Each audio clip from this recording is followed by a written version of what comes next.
Mañana a las 14 horas empezarían nuevamente las audiencias. Recordemos que el 30 de noviembre había declarado Telma, Sí. había declarado Calu y después vino la feria judicial, que fue la justicia de Brasil la que decide de oficio tomar esta causa porque ellos no tienen extradición y para que no quedara como que el país era un lugar para que se refugiaran los ciudadanos que habían cometido delitos en otros países y en su país permiten que se Claro. juzguen delitos que sucedieron en otros lugares, tomaron esta causa y se hizo el juicio. ¿Quiénes declaran mañana? Mañana. Mañana declararía una de las gemelas a las que Telma le contó lo que había sucedido, ni bien había sucedido, una de sus amigas, otras amigas también de Telma.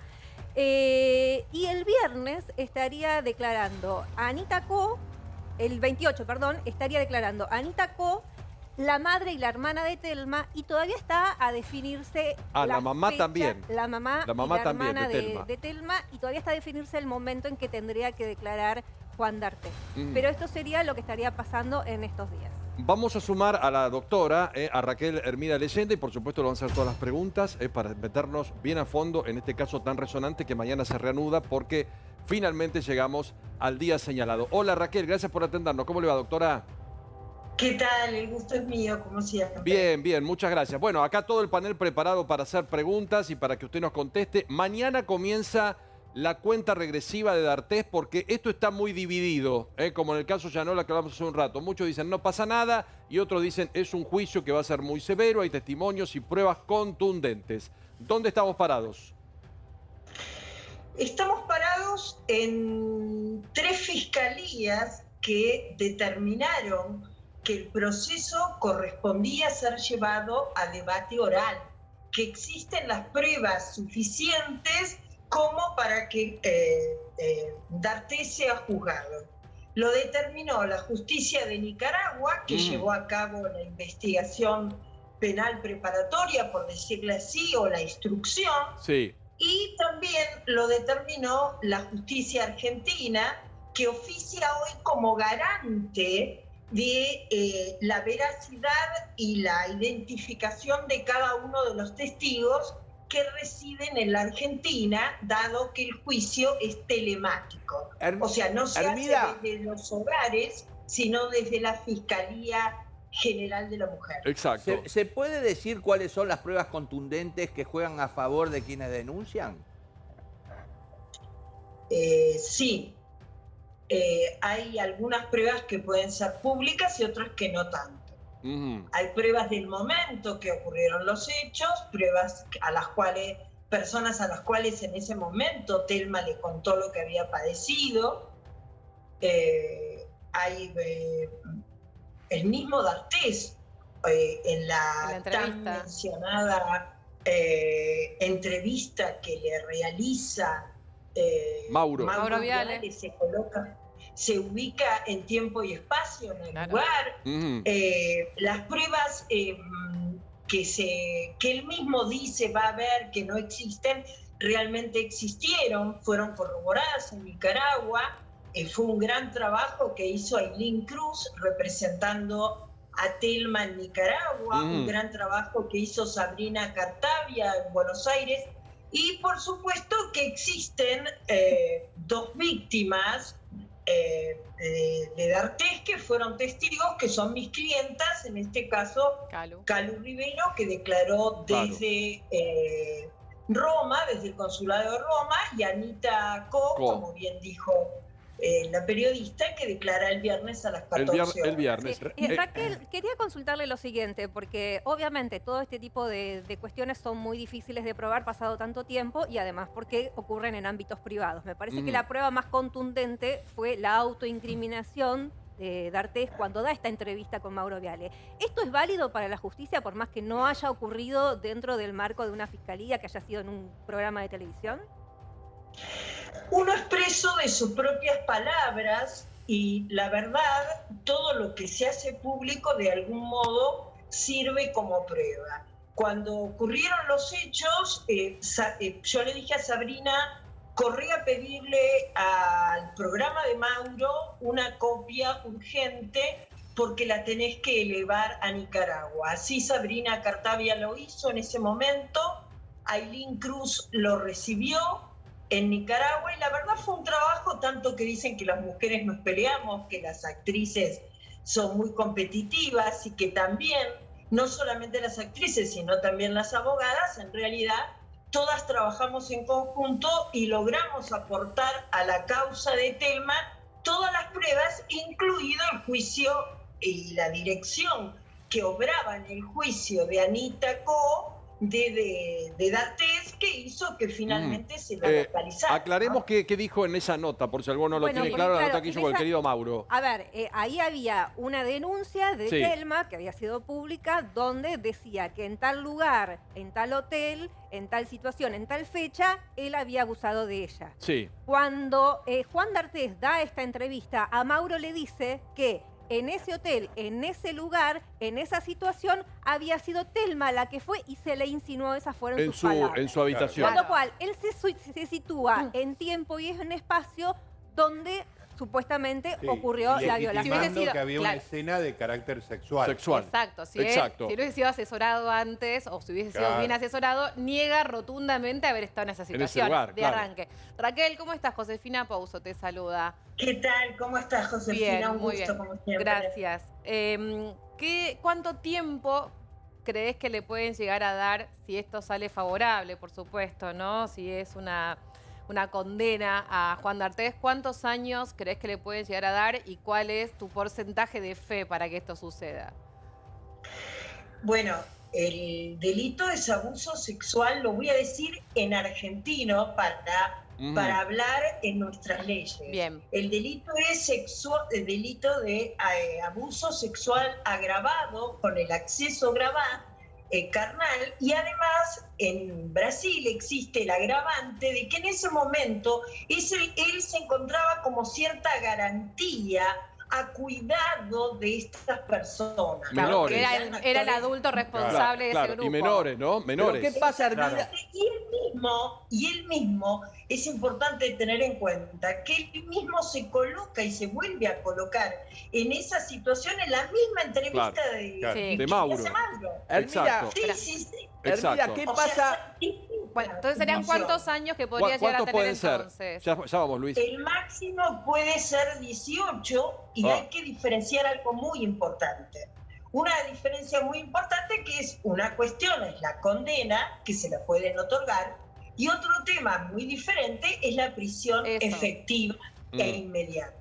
Nosotros sabemos, por ejemplo, en el caso de Alexis Zárate, el jugador de Independiente, que logramos condenar, en ese caso nos llevó muchos años que él estuviera detenido, y hoy está detenido, pero en realidad el proceso de detención llevó un tiempo mucho más largo que el proceso de condena, ¿no? Sí. Donde Entonces- se le permitió estar en libertad. Pero está durante preso. todos los Hoy está recursos. preso. Por eso estos Sí, hoy 18, está ponele que le dan Sí, 18 pero- años, son 18 años de prisión efectiva o 18 años de condena a partir de que empieza a correr la condena y lo pueden detener. ¿Y O a sea, dónde? ¿Y dónde? Ese es Claro, esa- exactamente. sí, esa es mi pregunta. ¿Dónde ¿Qué pasa si está en quedaría detenido Brasil? en caso de ¿No hay ser extradición? declarado culpable con prisión efectiva? No le comprendí, Ventura, si me repite, No, encantada. si fuese condenado, si la sentencia fuera de Sí. condena y fuese de prisión efectiva, ¿dónde se cumpliría Claro. esa sentencia? Brasil, ¿En Brasil, acá. en Nicaragua o en Argentina? No, solamente en Brasil. El juicio es en Brasil, Nicaragua ya no interviene más y la Argentina solamente funciona como un lugar, la UFEN, de garantías que proporciona al Estado brasileño, a la justicia de Brasil, las garantías de quienes están declarando son las personas que dicen ser y de hecho las formalidades que deben llevarse a cabo. Pero nada más que eso. El juicio es brasileño, Y la condena será en el Brasil, Claro, y todo la pena, todo. tramitará Raquel. según las leyes brasileñas. Perfecto. Raquel, ¿y cómo es para aquellos que no conocen cómo es la justicia brasileña en materia de este tipo de delitos? ¿Tiene una mirada todavía patriarcal, todavía machista o ha evolucionado como en otros países de la región? Yo le diría que tiene una mirada muy de avanzada, que la Convención de Belém do Pará obviamente es brasileña, donde por supuesto asistimos todos los países del mundo y nuestro país ha ratificado y además de ratificar ha nacionalizado esa convención a través de una ley de protección integral a la mujer. Pero más allá de eso, es importante tener en cuenta una condición del juicio que acá no existe. Para nosotros el juicio es oral y público para la Argentina. Un juicio es oral y público y puede tener algunas partes de privacidad, pero en realidad el juicio es oral y público. En Brasil, un juicio de abuso sexual es un juicio privado, donde cada testigo puede optar por ver o no ver a D'Artés. Por ejemplo, en el caso de Calu Rivero, Calu eligió verlo a D'Artés, pero también tenía la posibilidad de no hacerlo. Claro, claro. El viernes le van a proponer verlo o no verlo. La realidad concreta es que es un juicio privado, secreto, y a veces cuando ciertos abogados pasan información acerca de lo que transcurre en ese proceso, dar las notas y contar lo que transcurrió, o qué declaró Telma, o qué declara Anita, o qué declara cada una de las partes, tiene como finalidad buscar una nulidad procesal. Claro. Y en realidad, entonces no estaríamos dando una noticia, ni estaríamos dando una investigación periodística, sino estaríamos dando concretamente un ilícito. Claro, y buscando un beneficio para alguno. El Código Procesal Penal de Brasil es un delito.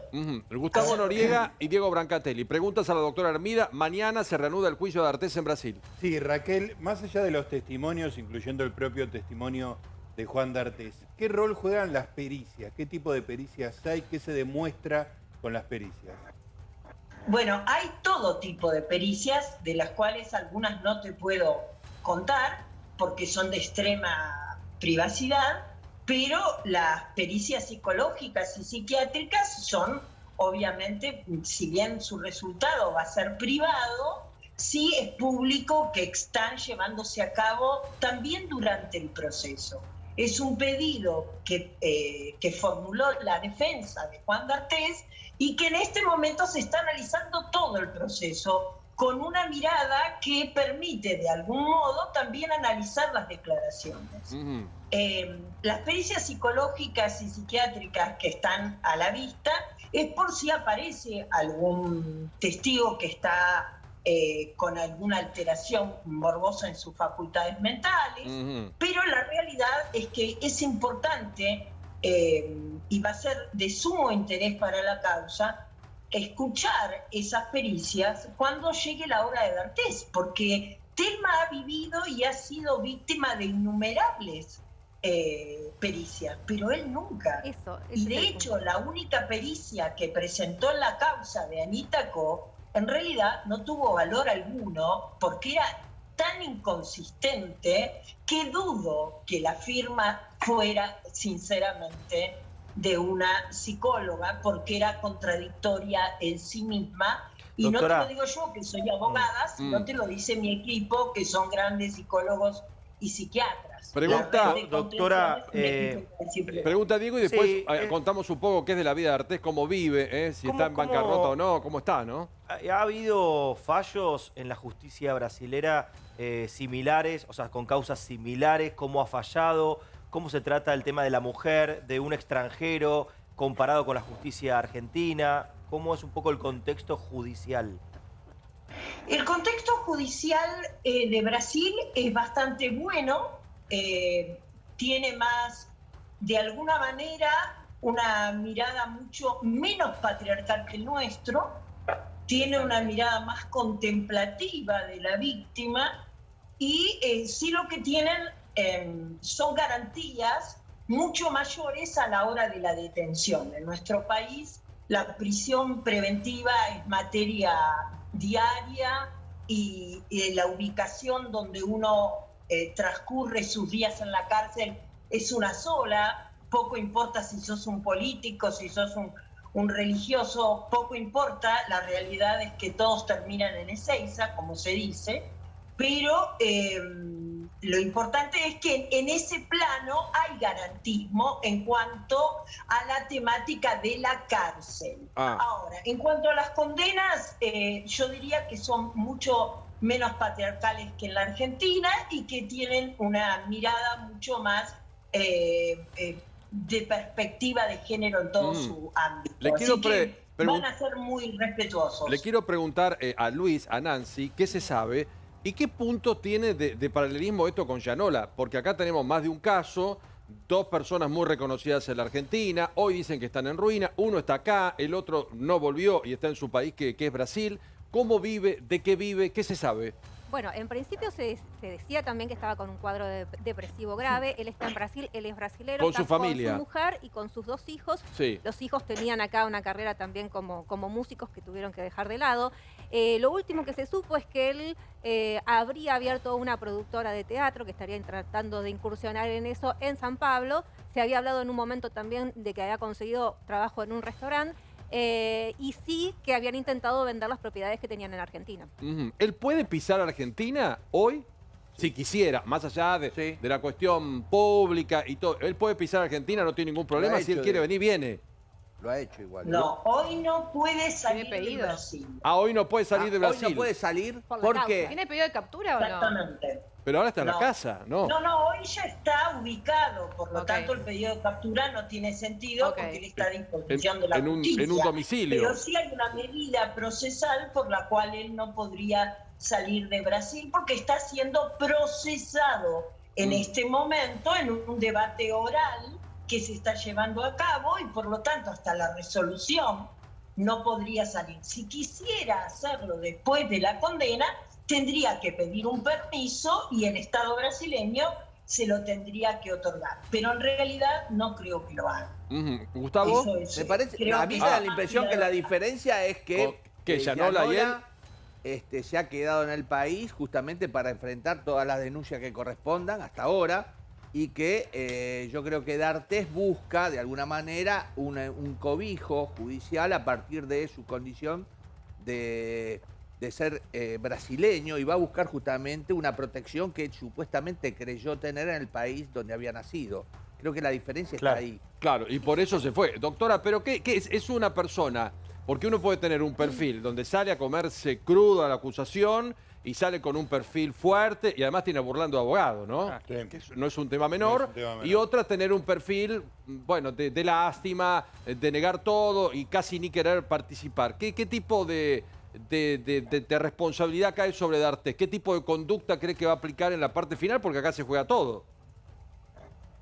Yo creo que el otro día escuché una actriz que decía que D'Artés había muerto por su propia boca, por su propia manera de defenderse. Cecilia Creo Milone. que la mayoría de los acusadores... Acá, Cecilia Milone acá. En un móvil que Sí, pero también, doctora, convengamos una cosa, que también fue decisiva la actitud que tuvo la doctora Ana Rosenfeld al renunciar, digamos, a lo que era el patrocinio de D'Artés, dejando, digamos, como la sensación que lo dejaba... soltaba la mano. Por lo que había pasado. Es más, creo que esto hasta le significó una pena por parte del Colegio de Abogados. Sí, la matrícula suspendida, ¿no? Vamos a recordar que la doctora Ana lo que hacía era defenderla en un tema civil por el caso de Calu Rivero. Ajá. Que ella había tomado esa causa antes de que aparecieran el resto de las denuncias. Y un día se baja. Sí. Y a partir de ahí viene la suspensión. Pero no es que se baja nada más. Igual, se baja y hace declaraciones. Claro. Y las declaraciones justamente son lo que fueron tomadas sus palabras para sancionarla, pero al mismo tiempo para que también D'Artés reclamara. Claro, como revelar algo de un cliente que ustedes los abogados no pueden revelar, doctora. Igual, de todos modos, yo en ese momento apoyé a Ana y hablé por ella en el Colegio de Abogados, di mi testimonio de lo que pensaba al respecto en el Colegio de Abogados, pero en realidad le estamos dando demasiada importancia a los abogados, que no la tienen. De hecho, acabo de ver el programa de ustedes respecto al tema de Yanola y tendría que felicitar a mis colegas, porque en realidad estos abogados, en realidad ellas ganaron el punto. La conversación derivó en otro tema que no era lo importante. Lo importante es el abuso sexual, las situaciones padecidas, las denuncias incoadas, no una matrícula que es un mero trámite procesal. Yo diría que las chicas lograron su cometido desde el punto de vista mediático, por decirlo así, pero creo que también desde el punto de vista jurídico hoy estamos en un problema con esas dos mujeres que parecen tan jóvenes, pero que en realidad no son tan simples y con un nuevo integrante en la defensa. El doctor Tenca. Yo no creo que todo pase por nosotros. Yo creo que... pero es un duelo, mucho que ver la causa. ¿Cómo? Es un duelo. Usted cada vez que aparece, gran revuelo. El doctor Burlando, ahora el doctor Tenca, no son abogados menores y los contratan por algo. Puntualmente en el caso suyo la contratan por algo, Raquel. Yo soy un peso pesado y lo reconozco, ¿no? Y lo llevo bien llevado. Lo llevo bien llevado. Me alegra hacerlo. Raquel. Pero la realidad es que en el caso de D'Artés, la función de Ana Rosenfeld en realidad no fue lo importante acá. Lo importante de D'Artés creo que está centralizado en su actuación, mal asesorado concretamente en el tema de Mauro Viale. No fue asesorado, doctora. No, directamente se tiró. Recordemos, y mañana lo vamos a tocar y tendremos tramos de la nota. Después de la pero nota. el mundo está diciendo que tenemos el corte, Exacto, Pablo. tenemos una breve pausa. Pero recuerden que los hijos de D'Artés ese día pretendieron cortar algo de la nota que Mauro no aceptó. Doctora, gracias por su tiempo siempre. La vamos a molestar estos días porque esto recobra mucha vigencia y nos fuimos anticipando porque va a ser tema importante mañana. Gracias, Raquel. Un beso grande.